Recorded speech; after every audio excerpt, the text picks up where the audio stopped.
Opa, boa tarde. Tudo bom com você? Bom, é, talvez seu dia esteja bom, talvez esteja ruim, né? Passamos por dificuldades e felicidades. Se alegre com aquele que está feliz e chore com aquele que chora, né? Diz a palavra de Deus. Então há tempo para tudo também, continuando na palavra de Deus, né? Salomão. Ah, ainda que no Senhor Jesus temos uma esperança contínua, grande, né? Para estarmos felizes, ainda que às vezes tristes, entristecidos ou por dificuldades, aflitos, né? Não andeis ansiosos por coisa alguma, mas em todas as coisas com ações de graça e petições coloque as suas solicitações ou petições diante de Deus. E a paz que excede todo entendimento guardará o seu coração. Está ali em algum lugar em Filipenses, a palavra de Deus diz que a gente precisa orar, confiar, buscar, pedir ajuda do Senhor, na verdade? Então, vamos aproveitar e fazer isso. Tem um texto que eu gostaria de compartilhar aqui, muito importante, fundamental. Ó, se vocês veem aqui, tem uma florzinha, bonita flor, né? Eu peguei isso aqui na flora, eu fui buscar grama. E aí tinha essa flor bonita, né? A esposa estava precisando de uma flor, então eu comprei. Consegui comprar. Cheirosa, bonito o lírio aqui, viu? São alguns presentes que Deus dá, né? De vez em quando. De vez em quando não, Deus é bom o tempo inteiro, né? Bom, então vamos lá. João 9. Essa é uma parábola interessante. Eu vou ler o final e é um pouco chocante aqui o statement, né? Desculpa a falta de palavra aqui. As palavras de Cristo. Ele disse assim. João 9:39. Disse Jesus: Eu vim a este mundo para julgamento, a fim de que os cegos vejam e os que veem se tornam cegos. Meu Deus, eu vim para esse mundo para julgamento. Os que não veem passem a ver e os que veem passam a não ver. Então, a vinda de Cristo, ela separa a humanidade em duas, né? Aqueles que não viam e passam a ver e aqueles que diz que viam e aí passam a ver menos ainda, ou algo assim. Sério? O que aconteceu para Jesus falar tudo isso? E o que aconteceu foi dramático e interessante. Dramático e interessante. O texto é longo, por mim eu leria, né? Mas, como é que a gente pode resumir? Vamos ler a palavra de Deus, que é sempre rica, né? Então vamos orar antes. Ora comigo. Senhor, nosso Deus, nós voltamos ao Senhor para a leitura da Tua palavra, que o Teu Espírito abençoe a cada um que escuta e a mim também, para a Tua glória, para saber ler, entender, para sejamos salvos e glorificado seja Teu nome. Amém. Então vamos lá. Ao passar Jesus, capítulo 9 de João, viu um cego de nascença, nasceu cego. Seus discípulos lhe perguntaram: Mestre, quem pecou, esse homem ou seus pais, para que nascessem cego? Então, um rapazinho cego de nascença. Disse Jesus: Nem seus pais, nem ele, nem seus pais, mas isto pecaram. Mas isto aconteceu para que a obra de Deus se manifestasse na vida dele. Enquanto é dia, precisamos realizar a obra daquele que me enviou. A noite se aproxima, quando ninguém pode trabalhar. Quando estou no mundo, sou a luz do mundo.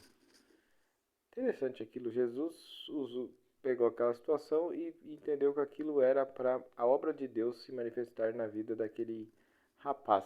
Ou seja, aquilo acaba sendo um modelo do Evangelho e um modelo para todos nós na vida cristã. Eu era cego de nascença, nasceu assim. E Tendo dito isso, cuspiu no chão, misturou terra com saliva e aplicou-a aos olhos do homem. Então disse: vá lavar-se no tanque de Siloé, que significa enviado. Interessante, né? O significado do poço, do nome. O homem foi, lavou e voltou vendo. Interessante. Seus vizinhos, os que anteriormente o tinham visto mendigando, perguntaram: não é este o mesmo homem que costumava ficar sentado mendigando? Alguns afirmavam que era ele, outros diziam: não, apenas se parece com ele. Mas ele próprio insistia: sou eu mesmo, sou eu mesmo. Então, como foram seus olhos abertos? Como foram abertos seus olhos? Interrogaram eles. Interrogaram o homem, né? Ele respondeu: o homem chamado Jesus misturou terra com saliva, colocou nos meus olhos e me disse que fosse lavar-me em Siloé. Fui, lavei-me e agora vejo. E eles perguntaram: onde está esse homem? Não sei, disse ele. Que coisa, poder de Deus, né? Então Jesus pegou esse rapaz, esse homem cego de nascença, vivia mendigando, provavelmente era inapto ao trabalho, né? Vivia mendigando e curou. Mandou ele fazer alguma coisa, né? Eu acho que essa ordem de fazer alguma coisa e o rapaz foi, tem muito a ver com fé, né? Ele creu, ele obedeceu, né? Ele obedeceu. Então, se não tivesse crido, não obedeceria, né?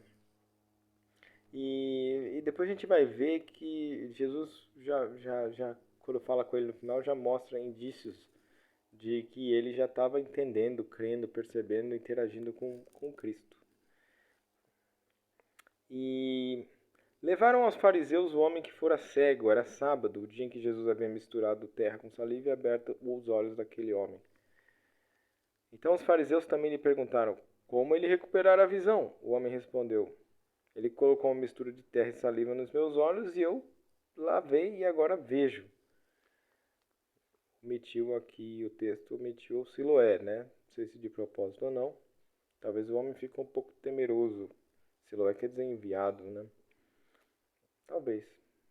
Alguns dos fariseus disseram: esse homem não é de Deus, pois não guardou o sábado. Mas outros perguntavam: como pode um pecador fazer tais sinais milagrosos? E houve divisão entre eles. Tornaram, pois, a perguntar ao cego: que diz você a respeito dele? Foram seus olhos que ele abriu. O homem respondeu: ele é um profeta.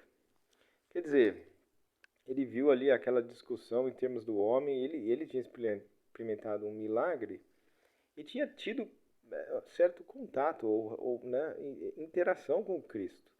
E ele provavelmente não estava gostando daquelas interpretações.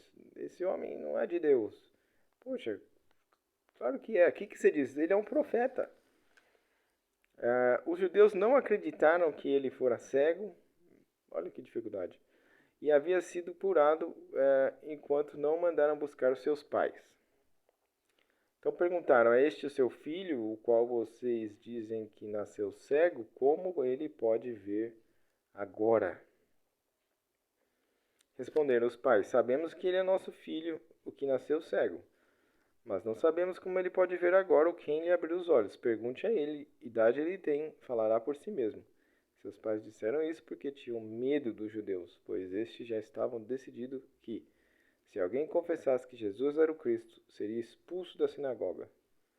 Foi por isso que seus pais disseram: idade ele tem, pergunte a ele.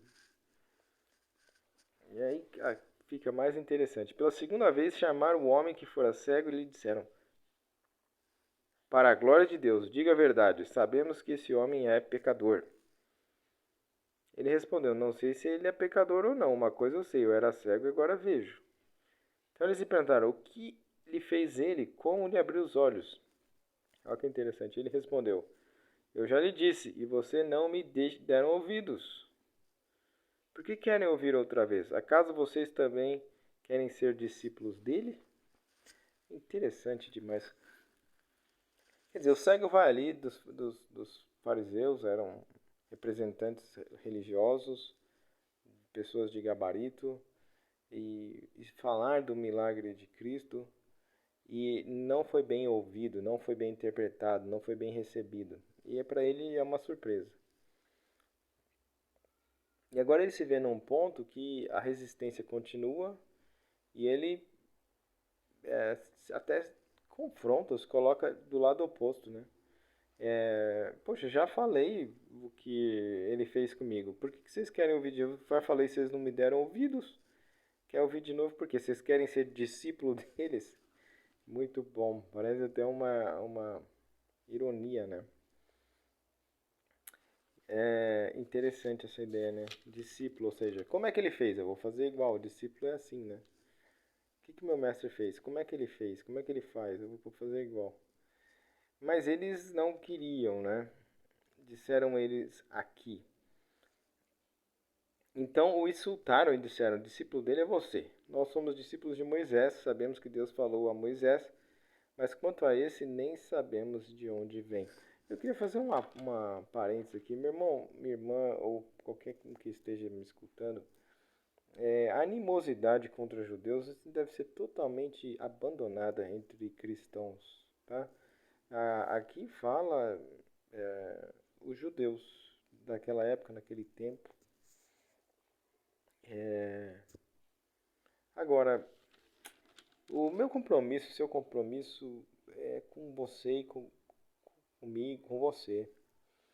Cada um dará conta de si próprio, né? Então, se alguma... Aqui eram judeus, mas quantos inimigos de Deus tivemos na história da humanidade? Tantos? Vezes foram outras raças, outros povos, outras cores. Às vezes dentro de uma mesma raça, muitos judeus creram. Então, a gente não pode... E outra coisa, o mal que alguém faz não tem mudança nenhuma para a sua vida ou a minha. Você não vai ser melhor porque o outro fez mal, nem você vai ser pior porque o outro fez bem, mas você dará conta de você mesmo, e eu também. Então é importante, né, a gente se preocupar um pouco com a nossa fé e caminhada cristã. Quem sabe orar pelos incrédulos, né? Orai pelos inimigos, orai pelos que vos perseguem, ame os seus inimigos, né? Então a gente tem que amar os de dentro e os de fora. Deve ser essa a nossa direção. Então insultaram ele, tal. Então vamos lá, verso 30. O homem respondeu. Tá ficando longo, mas espero que se você tá aí, deve tá bom. A palavra de Deus é bom, né? Que te edifique, meu irmão, minha irmã. O homem respondeu: ora, isso é extraordinário. Vocês sabemos que Deus falou a Moisés, quanto a esse nem sabemos de onde ele vem. O homem respondeu: ora, isso é extraordinário. Vocês não sabem de onde ele vem, contudo ele me abriu os olhos. Sabemos que Deus não ouve pecadores, mas ouve o homem que o teme e pratica sua vontade. Quer dizer, ele era cego, é interessante, mas ele conhecia alguma coisa da palavra, provavelmente. Agora pensa uma criança nascer cega, né? O pai e a mãe, poxa, depois nasce o filho, depois de certo tempo foram descobrir que é cego, e aí cuidaram daquela pessoa até uma certa idade, com todo cuidado. Imagina o sacrifício, o trabalho desse pai e dessa mãe com aquele menino cego, a vida inteira, na infância inteira, a necessidade de cuidado. Ele estava ali. Talvez os parentes também. Mas aqui, como chamou pai e mãe, mostra, né, a proximidade, pai e mãe vivo. Agora, ele era pedia esmola. Obviamente, chegou uma certa idade, né, e é normal que o homem comece a buscar a sua própria vida. E ele foi o caminho que na época ele tinha de mendigar. Não tinha muita utilidade de trabalho, provavelmente. E, enfim. E agora tava vendo, mas provavelmente ele foi à sinagoga, levaram ele era do povo. Ele diz isso, ó, jamais, no verso 32, ninguém jamais ouviu que os olhos do cego de nascença tivessem sido abertos. Se esse homem não fosse de Deus, ele não poderia fazer coisa alguma. Ele tentou ainda ajudar os outros a crerem. Diante disso, eles responderam: Você nasceu cheio de pecado. Mesma pergunta dos discípulos. Como tem ousadia de nos ensinar? E o expulsou.